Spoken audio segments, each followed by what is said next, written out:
মালিকের দরবারে যত চায়া থাকবেন, মালিক বলে আমাকে যত ডাকবা, ফাযকুরুনি আযকুরকুম ওয়াশকুরুলি ওয়ালা তাকফুরুন।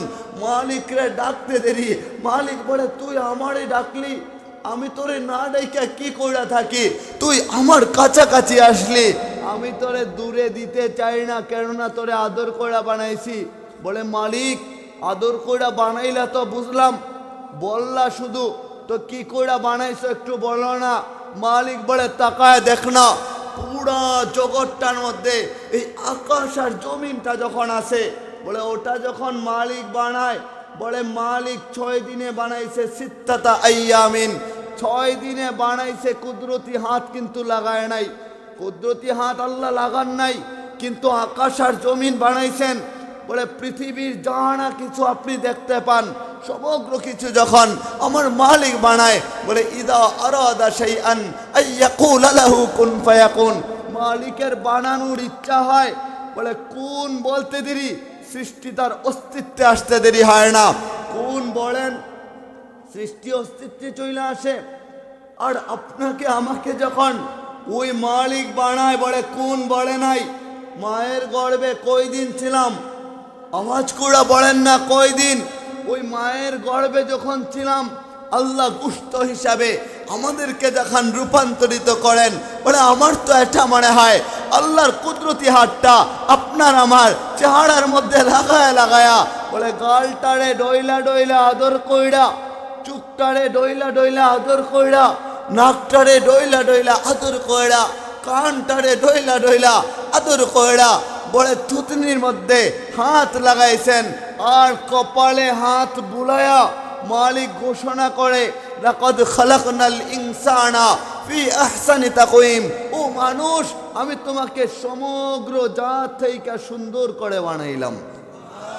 তো যেই মালিক এত সুন্দর করে বানায়, ওই মালিক জাহান্নামে আমাদেরকে দিবে, ওটা মাইনা নেওয়া যায় না। নবীজি যখন মেরাজ রজনীতে গেছেন আর আল্লাহর কাছাকাছি বসছেন, মালিক জিজ্ঞাসা করলেন, দোস্ত পৃথিবীর সব কিছুকে আমি স্থির রেখা দিলাম। যারা সমুদ্রে গেছেন, বলে সমুদ্রের ঢেউটা খেলে না, ওটা যেভাবে খেলার ছিল ওভাবেই খেলতেছিল। সমুদ্রের পানিগুলা যেদিকে যাওয়ার ছিল ওদিকেই যাইতেছিল। বলে পৃথিবীর মানুষের বয়স যেমন হওয়ার ছিল তেমনই ছিল, ঘড়ির কাঁটা যেমন লেভেলে চলতেছিল ঠিক তেমনই ছিল। সময় তার গতিতে যায়, কিন্তু মালিক স্থির রেখা দেয়। বলে ওইটা কেমনে, ওটা বুঝানোর মতো না, ওটা মালিক জানে। যেমন বেলাল হাবশি রাদিয়াল্লাহু তাআলা আনহু, বলে একদিন ভুল কইরা ঘুমাই দিয়েছিলেন, ফজরের আজান হয় না। বেলাল রাদিয়াল্লাহু তাআলা আনহু মুয়াজ্জিন ছিলেন, বলে আজান দিতেছেন না, ঘুমায়া গেছেন, সকাল হয় না। নবীজির কাছে সাহাবারা গেলেন, ইয়া রাসূলুল্লাহ সকাল হয় না কেন? তাকায় দেখো না বেলাল কোথায়? বলে উনি ঘুমে। নবীজি বললেন তাড়াতাড়ি তুলো না, যতক্ষণ বেলাল না উঠবে ততক্ষণ পর্যন্ত সকাল হবে না। আল্লাহ টাইমকে স্থির রেখা দেয়। বলে আল্লাহ যখন নবীজিকে মেরাজ রজনীতে নিছেন, সমগ্র কিছুকে স্থির রেখা দিছেন, তো নিলেন কি কইরা? বলে একটা বুরাক নামক বাহন, দুনিয়ার বাহন না, দুনিয়ার গাদা উট এগুলা না, গরু ঘোড়া এগুলা না। বলে বাহন যেটা ছিল, ওই বাহনটা কেমন বাহন? জান্নাত থেকে আল্লাহ পাঠাইছেন জিবরাইল আমিন আলাইহিস সালামের মাধ্যমে। বলে ওই বাহনটার মধ্যে যখন নবীজি উঠছেন, নবীজি যখন মক্কায় ছিলেন, তো ওখান থেকে নবীজিকে নেওয়া হয়েছে বাইতুল মুকাদ্দাস। সুবহানাল্লাযী আসরা বিআবদিহি লাইলাম মিনাল মসজিদিল হারাম ইলাল মসজিদিল আকসা। বলে মসজিদে আকসা বাইতুল মুকাদ্দাস, ওখানে একটা পা বুরাক নামক বাহনের, ওখানে যখন নবীজি গেছেন, সমগ্র আম্বিয়া কারাম, ওই যে ইমামুল মুরসালিন বলা হয়, আম্বিয়া কারামের ইমাম কি কইরা হইলেন? বলে ওখানে যখন গেছেন বাইতুল মুকাদ্দাসে, বাইতুল মুকাদ্দাসে সমগ্র আম্বিয়া কারামের ইমামতি করছেন আপনার আমার নবীজি মুহাম্মদুর রাসূলুল্লাহ, বলি না সাল্লাল্লাহু আলাইহি ওয়াসাল্লাম।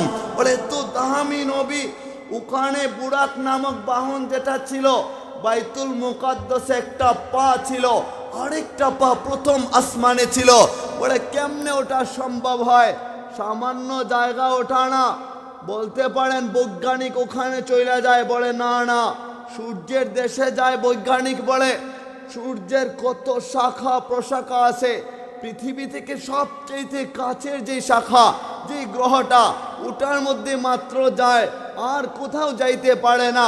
বলে প্রথম পাটা যখন বাইতুল মুকাদ্দাসে ছিল, আরেকটা পা প্রথম আসমানে, আরেক পা প্রথম আসমানে, বলে আরেক পা দ্বিতীয় কদমে কদমে 7 আসমান ফাড়ি দিছেন।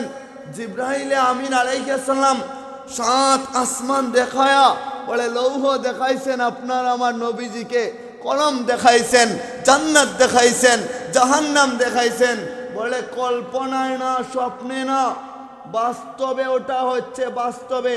আল্লাহ যখন মেরাজে নিছেন, আবার নবীজি বলেন যে আমার উম্মতেরা বলবে আমি একা আল্লাহর সাথে দেখা করলাম, মেরাজ করলাম। ওরা কি মেরাজ করতে চায় না, আল্লাহকে দেখতে কি মনে চায় না?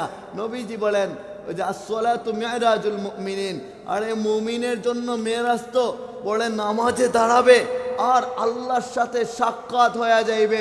আপনি নামাজে দাঁড়ায়া আল্লাহর সাথে সাক্ষাৎ করবেন, কল্পনায় নিয়ে আসবেন, নামাজ আদায়ের মতো আদায় করবেন, ভিতর পরিষ্কার রাখা, পবিত্র রাখা। তো নবীজি যখন ওই আল্লাহর কাছাকাছি গেছেন, বলে 7 আসমান পাড়ি দিয়া জান্নাত জাহান্নাম দেখা আল্লাহর কাছাকাছি আরশে আজিমে যখন গেছেন, আরশে আজিমের কাছে যায় নবীজি আল্লাহর কাছে বসছেন। আল্লাহ আওয়াজ করে বলে দোস্ত, তোমাকে পৃথিবীর সব কিছুকে স্থির রেখা আমার কাছে নিয়ে আসলাম, বড় আমার জন্য কি হাদিয়া আনছো? বলি না আল্লাহু আকবার। আল্লাহ আওয়াজ করে বলে তোমাকে আমার কাছে নিয়ে আসলাম, বলো না কি হাদিয়া নিয়ে আসছো? আরে নবীজি জুতা খুলতে চাইছিলেন, আল্লাহ চিৎকার দিয়া বলে দোস্ত জুতা খোলা যাবে না, মুসা আলাইহিস সালাম তুর পাহাড়ে উঠবেন। আল্লাহ আওয়াজ করে বলেন ও মুসা জুতা খুলে আসো, এটা পবিত্র জায়গা, এখানে জুতা নিয়ে আসা যাবে না। নবীজি যখন আল্লাহর কাছাকাছি গেছেন, বলে এতটা কাছাকাছি, সামনে যায় তীর থেকে ধনুক যতটুকু দূরে, এতটুকু দূরত্ব একদম কাছাকাছি। বলে 2 বন্ধু বৈশা একটু গল্প করে, আওয়াজ করে, বলে হ্যাঁ আনন্দ মুহূর্ত থাকে।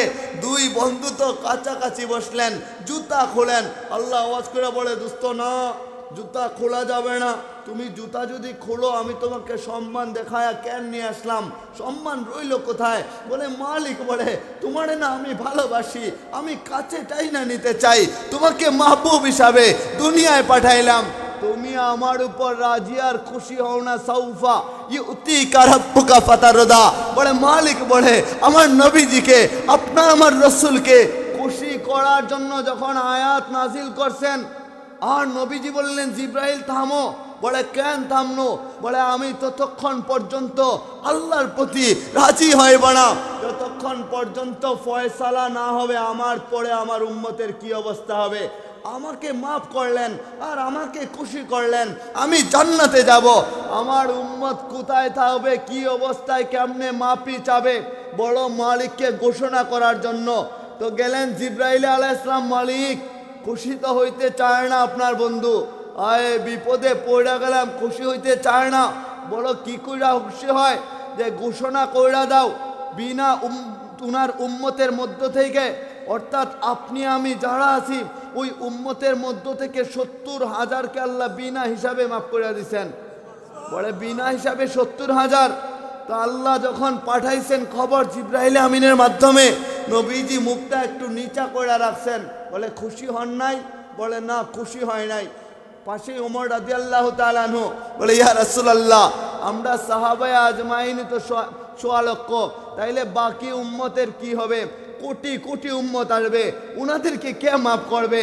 তো আল্লাহ ঘোষণা করে দিছেন, বলে 70,000কে তো মাফ করলাম বিনা হিসাবে। 70,000-এর প্রতিটা বগলতলিতে জনে আরো 70,000 নিয়ে তারপর জান্নাতের মধ্যে প্রবেশ করবে, বিনা হিসাবে আল্লাহ তাদেরকে জান্নাত দিবেন। এত ভালোবাসেন। তো আমার নবীজি যখন আল্লাহর কাছাকাছি বসছেন, বলে কাছাকাছি বৈশা আল্লাহ বলেন কি হাদিয়া আনছো, দাও না হাদিয়া। নবীজি নিচের দিকে তাকাইলেন, আল্লাহ আওয়াজ করে বলে দোস্ত না না, নিচের দিকে তাকানো যাবে না, তুমি লজ্জা পাইবা, ওইটা হইতে পারে না, তাকাও না উপরে। নবীজি বলেন, ও মালিক নাও না, আমার জিহ্বাটা আমি আপনারে দেয়া দিলাম। বলেন আল্লাহু আকবার। বলে জিহ্বা দিয়া দিলা, সবই তো দেয়া দিলা, নাও এবার আমি তোমাকে দেই আমার তরফ থেকে, আসসালামু আলাইকা আইয়ুহান নাবিয়্যুন, ও নবী আমার পক্ষ থেকে আপনার জবানের মধ্যে আমি সালাম পৌঁছায় দিলাম। তো নবীজির জবানের কথা যেই ব্যক্তি মানবে, যেখানে আল্লাহ শান্তি সালাম পৌঁছায় দিচ্ছেন, ওই ব্যক্তি শান্তি পাবে। যে সমাজ নবীজির জবানের কথা মাইনে চলবে, সমাজ শান্তি পাবে। যে প্রতিষ্ঠান নবীজির জবানের কথা মাইনা পরিচালনা করবে, ওই প্রতিষ্ঠান শান্তি পাবে। যে রাষ্ট্র নবীজির জবানের কথা মাইনা চলবে, ওই রাষ্ট্র শান্ত পাবে। অর্থাৎ নবীজির জবানের কথা মাইনা যে কবর পর্যন্ত যাইতে পারবে, কবরে যাইতে দেরি কবর জানাবে সেলুট তোমাকে, তুমি আসতে দেরি হয়েছে। আমার বুকটা আল্লাহ জান্নাতের বাগিচা বানাইতে দেরি করে নাই। তো কার কথা মানবেন, দুনিয়া ওয়ালার কথা না রসুলের কথা? কোন রাসূল? এত দামি রাসূল যদি না মাইনা জানতো, আপনার আমার মতো দুর্ভাগার কে হইতে পারে? নবীজির উম্মত হওয়ার পরে জাহান্নামে যাবে, বলে না না না, ওটা মাইনা নেওয়া যায় না। নবীজি দুনিয়ায় আসতে দেরি হয়েছে, বলে সাজদায় লুইটা পড়তে দেরি হয় নাই। বলে আল্লাহু আকবার কবীরা ওয়ালহামদুলিল্লাহি হামদান কাসীরা ওয়া সুবহানাল্লাহি বুকরাতা ওয়া আসীলা। বলে জন্মের পরে সাজদায় পড়া, জবান খোলা যিনি আল্লাহর প্রশংসা করে। বলে কেমন নবী, এটা সাধারণ কোনো কথা না। তো আল্লাহর কাছে বৈশা যখন গল্প করতেছেন, বলে ছবি দিলাম, আমিও সালাম দিলাম। তো গল্প করতেছেন, দোস্ত তোমাকে যেহেতু আমার কাছে নিয়ে আসলাম, বলো না কি আবদার তোমার আছে। আল্লাহর কাছে গেছেন। আপনি যদি দুনিয়ার কোনো বাদশার দরবারে যান, আপনি যদি আমেরিকার প্রেসিডেন্টের কাছে যান, আর যদি বলে এখানে কি চান বলেন, আজকে যা চাইবেন সবই আমি আপনাকে দিব। আমেরিকার প্রেসিডেন্ট একটা কথা বললে যা চাইবেন সবই দিব। আপনি কি চাইতেন? দুনিয়ার মোহ চাইতেন, টাকা চাইতেন, পয়সা চাইতেন, স্বর্ণ মুদ্রা চাইতেন? এটাই তো দুনিয়ার নিয়ম অনুযায়ী। এটাই। বলে আল্লাহ চিৎকার দিয়ে বলে, দোস্ত তোমাকে আমার কাছে নিয়ে আসলাম, বলো না তুমি কি চাও আমার দরবারে, যা চাইবা আমি সবই দিব। আমার নবীজি বলে আল্লাহর কাছাকাছি যায় বসছেন, ওখানেও যায় বলেন আসআলুকা উম্মতি ও রাব্বে কাবা। আজকে আমি নিজের সম্পর্কে চাইব না, জান্নাত জাহান্নাম দেখলাম, না না না, কিছুই চাইব না। পরিবার চাইব না, আত্মীয় চাইব না। আমি বলবো আমার উম্মতের কি হবে, উম্মত সম্পর্কে আজকে জানতে চাই। আল্লাহ আওয়াজ করে বলে, দোস্ত তুমি এখানেও উম্মত চাও? এখানে উম্মত না চাইলেও তো পারতা। তোমাকে নিয়ে আসলাম গল্প করার জন্য। আল্লাহর রসুল আল্লাহর সামনে যখন বসা, আর তখন বলবেন, তখন চিৎকার দিয়া বলতেছেন, ও রব্বে কাবা, আপনি না রব্বে কাবা, আপনি না গফুরুর রহিম, আমাকে আপনি বানাইছেন রাহমাতুল লিল আলামিন। তো গফুরুর রহিম আর রাহমাতুল লিল আলামিন দুইয়ের মধ্যে একটা মিল আছে। আপনি গফুরুর রহিম, রহম দিয়া মাফ করে দেন, আমারে রহমত হিসাবে পাঠাইছেন পুরা আলমের জগতের।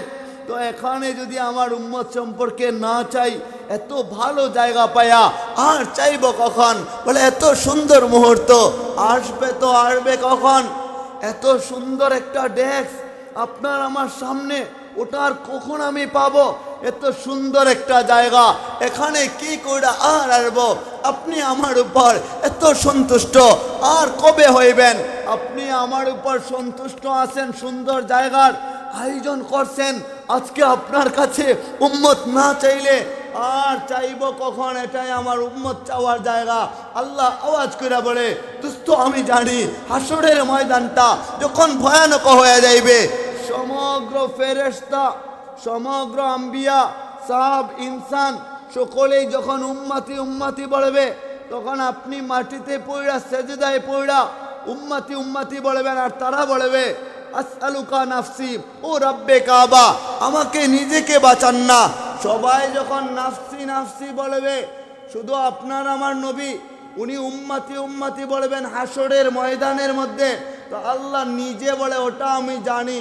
সবাই নাফসি বললে আর আপনি বলবেন উম্মতি, তাহলে একটা ঘোষণা করে দেই না, লা উখজিকা ফি উম্মতি, ও নবী আপনার উম্মতের বেলায় কখনো আমি আপনাকে লজ্জিত করব না।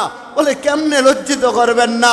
হাউজে কাউসারের সুলতান আমি আপনারে বানাইলাম, ওই হাউজে কাউসারের পানি নিজ হাতে আপনি আপনার উম্মতদেরকে ডাইকা ডাইকা, যুবকদেরকে ডাইকা ডাইকা, দাড়ি পাকা মুরব্বীদেরকে ডাইকা ডাইকা, যুবতীদেরকে ডাইকা ডাইকা আপনি নিজ হাতে তাদেরকে হাউজে কাউসারের পানি পান করাইবেন। অন্য কোনো নবীর ওই দায়িত্বটা আমি দেই নাই, শুধু আপনাকে দিলাম। বলে শুধু এটা না, হাসরের ময়দানের মালিককে, মালিক ইয়াউমিদ্দিন, বিচার দিবসের মালিকের নাম কি? আওয়াজ করে বলেন না আল্লাহ, চিৎকার দিয়ে বলি না আল্লাহ। তো মালিক বলে বিচার দিবসের মালিক যেহেতু আমি আল্লাহ, তাইলে শোনো না, ওই দিনের সুলতান আর বাদশাহ আমি আল্লাহ তোমাকে বানায় দিলাম। একবার আওয়াজ করে বলি না। বলে সুলতান বাদশাহ যাকে বানায় দিবেন, বলে ওই দিন যেখানে নবীজি আল্লাহর কাছাকাছি গেছেন, একদম নিকটবর্তী বসছেন, বলে আপনার কিয়াস কি বলে, মান কি বলে, আল্লাহর কাছে গেছেন, ওখানে হারায় যাওয়ার কথা ছিল, উচিত ছিল জান্নাত দেইকা হারায় যাইবেন আর আসতে চাইবেন না। ইদ্রিস আলাইহিস সালাম জান্নাতে গেলেন, বলে আর আসতে চান না, শখের মৃত্যুবরণ করছিলেন। ওই দিকে যাচ্ছি না, লম্বা কাহিনী। তো যেখানে উচিত ছিল আল্লাহর রসুল সবই তো দেখলেন, সেখানে হারায় যাওয়ার কথা, বলে না না না, ওখানে যায়ও আপনাকে আমাকে বলেন নাই। বলে কেমন নবী তিনি ছিলেন, আসলেন নামাজ নিয়ে, 5 ওয়াক্ত নামাজ। আল্লাহ আওয়াজ করে বলে, ও দুনিয়া ওয়ালারা, ইদা সলুহাত সলুহাত সাহিবাল আমাল, 5 ওয়াক্ত নামাজ যার জীবনে ওকে হয়ে যাইবে, বলে তার পুরা জিন্দগিটা আল্লাহ ওকে বানায় দিবেন, পুরা জীবনটা আল্লাহ ওকে বানায় দিবেন। তো 5 ওয়াক্ত নামাজ যখন আপনি নামাজে দাঁড়াবেন, ওই যে বলছিলাম আল্লাযীনা হুম ফি সলাতিহিম খাশিউন, তাজিম নিয়া, ভদ্রতা নিয়া আল্লাহর সামনে দাঁড়াইবেন। বলে কেমনে দাঁড়াইবেন? যে আলোচনাটা আমি সব জায়গায় করে থাকি, আপনি আমি নিয়ত কইরা নেই না। বলে রাতের বেলা যায়া একদিন অন্তত হলেও আল্লাহর ভয়ে, শুধু আল্লাহকে দেখানোর জন্য, কোনো বাবা মাকে দেখানোর জন্য না, ভাই বোনকে দেখানোর জন্য না, আত্মীয় স্বজন আর উস্তাদকে দেখানোর জন্য না, শুধু আল্লাহকে দেখানোর জন্য। আরে ঘরের দরজাটা বন্ধ কইরা ওখানে দাঁড়ায় যাইবেন, আর আল্লাহু আকবার কইরা তাকবীর ধ্বনি দেওয়ার আগে নিয়ত করবেন উপরের দিকে তাকায়া, মালিক আনতা গফফার, আনতা গফুর, আনতা রহমান, আনতা রহিম।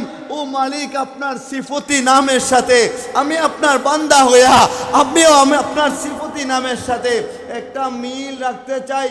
বলে কেমনে মিল রাখবা? আপনি মাফ করে দেন, তাকায় দেখেন আমাদের শত্রু দুনিয়াতে আছে না? বলে এমন মানুষ আছে যারে মাফ করতে মনে চায় না, ক্ষমা করতে মনে চায় না। আপনার জমি কায়রা নিছে, বাবা মাকে কষ্ট দিছে, এরকম মানুষ আছে না আপনাদের জীবনে? বলে তারে মাফ করতে চায় না। তো আপনি নামাজে দাঁড়ায়া নিয়ত করে নেন, মালিক তাকায় দেখান আমি তারে মাফ করে দিলাম, আপনার রসুলের কারণে আমি তারে মাফ করে দিলাম, আপনার কারণে আমি তারে মাফ করে দিলাম। নবীজির রওজায় আমার পক্ষ থেকে দুরুদ আর সালাম পৌঁছায় দেন না, আর উনার উসিলায় আমি যে এখানে নামাজে দাঁড়াইলাম, যেভাবে নবীজি নামাজ পড়তেন, তো তাকায়া দেখেন না, ওরে মাফ করা আমি আপনার কুদরতি পায়ে পড়ে দিতেছি। আল্লাহর কুদরতি পাটা আপনার আমার সামনে যখন বিছায় দেওয়া হয়, আর কপালটা যখন আপনার আমার কপাল আল্লাহর কুদরতি পায়ে যায় লাগে, কুদরতি পায়ে যায় যখন, চোখের পানিটা গড়ায় গড়ায় পড়ে, চোখের পানিটাকে জাহান্নাম যদি আপনার আমার নামে ওয়াজিব হয়ে যায়, ওই জাহান্নামের চোখের পানি নিক্ষেপ করতে দেরি হয়, পুরা জাহান্নামটা ঠান্ডা শীতল হইতে দেরি হয় না। বলে আপনি আমি অলি হইতে চাই, ওই আয়াতই পড়ছিলাম। তবে অলি হওয়ার জন্য শর্ত হচ্ছে ইমানদার হওয়ার পরে তাকওয়া অর্জন করা, তাকওয়াবান হওয়া। আরে অলি তো উনারা ছিলেন, আমাদের সাহেবজাদারা ওনারা ওলি, ওনাদের বাবা ওলি, বলে ওলি যারা আছেন ওনাদের পথ অনুসরণ কইরা যদি আমাদের জীবনটা সাজায় নিতে পারি, কোন মুতাওয়াজিয়ান তাজিম ওয়ালা আপনারা হয়ে যান না। বলে আপনি কখন বুঝবেন আপনি ওলি হইছেন? যখন দেখবেন আপনার পুরা জীবনটা আমার নবীজির আদর্শ অনুযায়ী গোছায়া গোছায়া সাজায়া সাজায়া আপনার জীবনের সাথে সেটা করে নিছেন। আর দেখবেন নামাজে যাইতে দেরি হয়, চোখের পানিটা ঝরাইতে দেরি হয় না, আল্লাহর দরবারে চাইতে দেরি হয়, চোখের পানি পড়তে দেরি হয় না। আপনি দেখবেন ওলামায়ের কথা শুনলে, ওলামায়ে কেরামের কথা শুনলে দিলটা নরম হয়ে যায় আর চোখের পানি জড়ায় জড়ায় পড়ে। আপনি বুঝতে পারবেন ওলি হওয়ার কাছাকাছি চলে গেছেন, ওলি হইবেন। আরে দুনিয়ায় কার সাথে আপনারা সম্পর্ক করেন? আল্লাহর সাথে সম্পর্ক করেন না। সেজদায় কেমন মজা, ওই সেজদায় যায় চোখের পানি ঝরান না, মজা তো ওখানে, মজা দুনিয়ায় না। দুনিয়ার টাকায় মজা না। বলে টাকা তো বহু কামান, টাকা কামানোর জন্য পুরা জীবনটা ধ্বংস করে দেন। সফল হওয়ার জন্য হালালে হারামে কামাই করেন। বলে না না, মালিক 5 বার আমাদেরকে ডাকে। ওই যে নবীজিকে নিয়া 50 ওয়াক্ত নামাজ দিলেন, কমান নহে, কমাতে কমাতে আল্লাহ 5 ওয়াক্ত নামাজ দিলেন। ইদা সলুহাত সলুহাত সাহিবাল আমাল, আস-সালাতু ইমাদুদ্দিন, আস-সালাতু মিরাজুল মুমিনিন, আস-সালাতু মিফতাহুল জান্নাহ। বলে নবীজির হাদিস নামাজ নিয়ে, আল্লাহর আয়াত নামাজ নিয়ে, উলামায়ে কেরামেরও কথা নামাজ নিয়ে ওটা সেট আপ করে নেন না আর মজা নেন না। টাকার পিছনে না ঘুরা আল্লাহর পিছনে ঘুরেন না। ওরে সামান্য টাকা, আল্লাহু গানিয়ুন ওয়া আনতুম ফুকারা, ওটা মালিক বলে একমাত্র ধনী আল্লাহ। আর আমরা যারা আছি এমপি, মন্ত্রী, চেয়ারম্যান, মিনিস্টার, অ্যাডভোকেট, জজ, ব্যারিস্টার, ভ্যানওয়ালা, রিক্সাওয়ালা, বলে সবাই ফকির। ঘোষণাটা কার? আরো জুড়ে বলেন কার? বলে একজন বাচ্চা মইরা যাওয়ার পরে সাদা কাফনে মোড়ায় যেমন কবরে রাখা হয়, ভ্যানওয়ালা মইরা যাওয়ার পরে ওরেও সাদা কাপড়ে মোড়ায়া ওই কবরে রাখা দেয়া হয়। না না না, দুনিয়ায় আপন বলতে কেউ নাই। আপনার ভাই দেখেন, বলে না, আপনি মইরা যাওয়ার পরে ভাই আপনার সঙ্গী হবে না, আপনার বোন আপনার সঙ্গী হবে না। কবরের কথা বাদই দিলাম, হাসরের ময়দানে যখন দাঁড়াবে, ওটা আমি বলি নাই, মালিক ঘোষণা করে তোর ভাই বোন, চাচা চাচি, বাবা মা, সন্তান সন্ততি কেউই আপন না। বলে কেমনে আপন না? ওটা মালিক বলে ইয়াউমা ইয়াফিরুল মারউ মিন আখিহি ওয়া উম্মিহি ওয়া আবিহি ওয়া সাহিবাতিহি ওয়া বানিহি। সেদিন ভয়ানক অবস্থা হবে। জাহান্নাম যখন চিক মারবে, চিৎকার দিবে, আওয়াজ করবে, উত্তালের মতো থাকবে। বলে বলক উঠে যেভাবে, ওভাবে জাহান্নামের আগুন বলক উঠবে। দুনিয়ার আগুন দেখছেন, জাহান্নামের আগুন দেখেন নাই? জাহান্নামের আগুন কেমন কল্পনাতে নিয়ে আসতে পারেন নাই? না না, ওটা পারবেন না।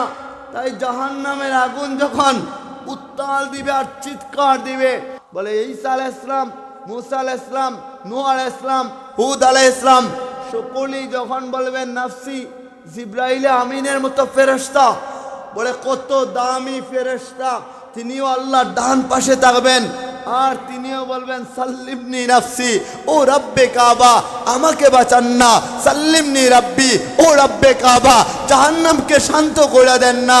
শুধুমাত্র একজন হাসরের ময়দানে যখন নিস্তব্ধ হবে আর নাফসি নাফসির আওয়াজ থাকবে, এক জায়গা থেকে একটা আওয়াজ আসবে, ইয়া রব্বে উম্মতি, ইয়া রব্বে উম্মতি, ইয়া রব্বে উম্মতি ও রব্বে কাবা। আমার উম্মতের কি হবে আজকে দেখান না, আমার উম্মতের কি হবে একটু তাকায়া দেন না। মাকামে মাহমুদ আসে, ওই মাকামে মাহমুদে নবীজিকে বলা হয়, দোস্ত মাকামে মাহমুদ পাঠালাম, উঠাতে উঠো না। নবীজি উঠেন না, আপনার আমার নবীজি কান্দে আর উঠে না মাকামে মাহমুদে। বলে কেন মাকামে মাহমুদে উঠেন না?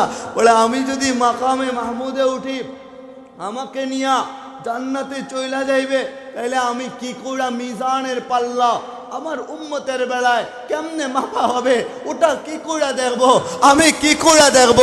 আমার উম্মতরা ফুল সিরাতের ফুলটা পাড়ি দিতেছে, আমি কেমনে দেখব আমার উম্মত জান্নাতে নাকি জাহান্নামে চলে গেছে? আমি ওটা মাইনা নিতে পারবো না।